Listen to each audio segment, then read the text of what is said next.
But let's also move to this leading story. Officials in Gauteng have confirmed there has been one casualty from last night's explosion in Johannesburg. It also caused severe damage to roads in the Joburg CBD. Now, we understand some of the busiest streets in the city have been cordoned off, including Ngoyi Street, which has been rather severely damaged. But emergency services are currently on the ground assessing that situation.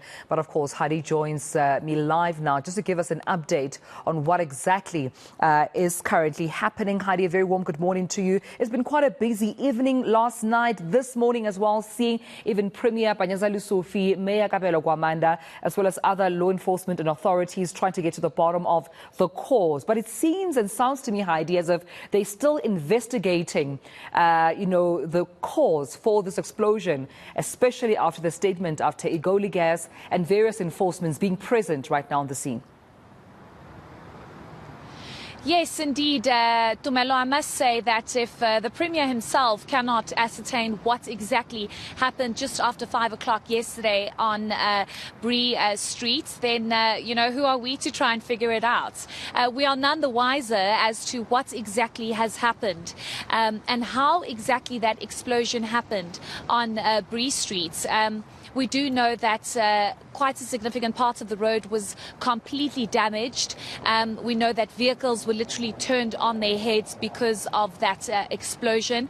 Eyewitnesses late last night were telling us that while they were inside taxis were literally lifted off of the road, literally flung into the air and then back onto the ground because of how big and serious that impact was. We were also told by eyewitnesses how loud it was. But the Premier indicating that till this very moment they do not know what caused that explosion. Egoli Gas very quickly yesterday released a statement saying that according to their pipelines, there is no significant gas leak or gas impact that they can pick up. This morning, they did indicate that there is some small gas leak, but if it's a small gas leak, one can't really say that that could have caused such a big explosion. At this point, we are being told by the Premier that they are, of course, still investigating. They're not ruling out the possibility of illegal mining, but they are still trying to investigate. There are also some reports coming up that it could be linked to a sewer line. I didn't know that there's gas that's linked to sewer lines, but apparently it could also be linked to that. There's just so much confusion as to what could have caused this. We know one person has tragically lost their lives. They were literally found under a vehicle. So obviously when all of this happened, sadly this person was caught in the middle of it. That person has not been identified. We do know it's a male though. But there's panic in the CBD, Tumelo, because people have to be rediverted. We do know that Ngoyi Street, which is popularly known as Bree Street, very close to Bree taxi rank, has been completely closed off. That street is closed until further notice. So there's complete diversion to traffic and people trying to walk in and out of that area, trying to get to work, to school. And according to the Provincial Police Commissioner, General Elias Mawela, he says the situation is under control, but visuals that my colleague Pule Letshwiti-Jones that was bringing to us earlier on, the situation is not under control. But let's listen to what the Provincial Commissioner had to say to us. The people who are residing in that particular space, we have allowed them to can remain in their houses, and we have encouraged them to can remain in their houses. Surely today they have a right to can go continue with their businesses and so forth. But difficult as it is, we try to communicate with the communities to say that even when they go to their work or they go to their normal business of today, let them try to be cautious so that we don't have further injuries in that particular space. But through communication and continuous communication with our communities to make them understand the danger. And you'll recall that the last incident we had in Boksburg, some of the people, they got injured because of, they were just curious, some they were just inquisitive, they went there.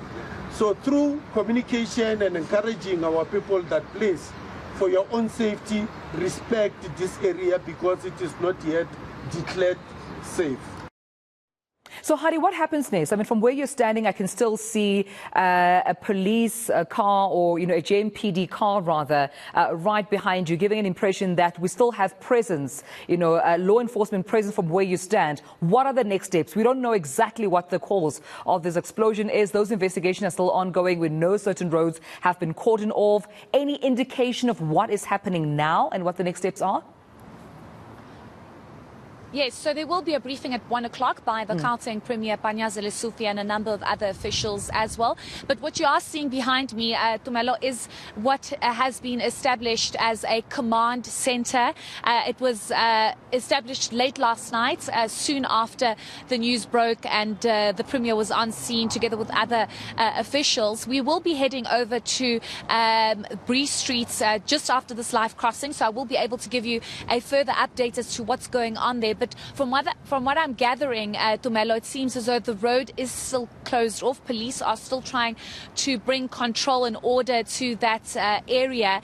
But from what I'm understanding is that people are getting irritated and frustrated because they want to walk and they don't want to take the long way around wherever they need to be. There are businesses that are on that stretch of road. There are block of apartments. What's also a little bit concerning is that we don't know if there is going to be a secondary impact to all of this. You just heard the Provincial Police Commissioner saying, look what happened in Boksburg. People were looking and going, this is so tragic. There's a gas tanker that's stuck under this bridge. And because of the fact that people weren't evacuated in the area, contributed to the number of people that we saw tragically losing their lives, especially at that Tambo Memorial Hospital, where it was literally right next to that bridge and people were not evacuated on time. I think what's concerning for me, though, is that people aren't being evacuated in that area. The Provincial Police Commissioner said, no, people can still be in their apartments. It's not that serious, but we don't know how sound and stable those apartments are and how sound and stable the infrastructure is. But we will be making our way there now, Tumelo, just to get a sense of how under control the situation actually is, especially because we have absolutely no idea what could have caused this and whether or not this is a ticking time bomb. Even though officials are saying we do have the situation somewhat under control. All right, we'll have to wait and see, Heidi. Thank you so much for this update and these developments surrounding all that explosion. There's quite uncertainty still in as far as what the possible cost could be, but at this moment, it's saving lives and preserving lives that's of utter importance. So the appeal, once again, from law enforcement is to please not make use, either by vehicle or foot, to those streets that have been cordoned off because they are still dangerous. Of course, we heard even from the Gauteng Police Commissioner saying it was curiosity that also contributed some of the lives lost and injuries sustained during the Boksburg explosion. So wherever you see, of course, law enforcement cordoning off a street, saying it's not to be utilized or used, please respect it until they've ascertained the cause. And if ever there could be secondary damage and, any other further dangerous elements towards your life. We'll keep you updated, though, that briefing expected at 1 p.m.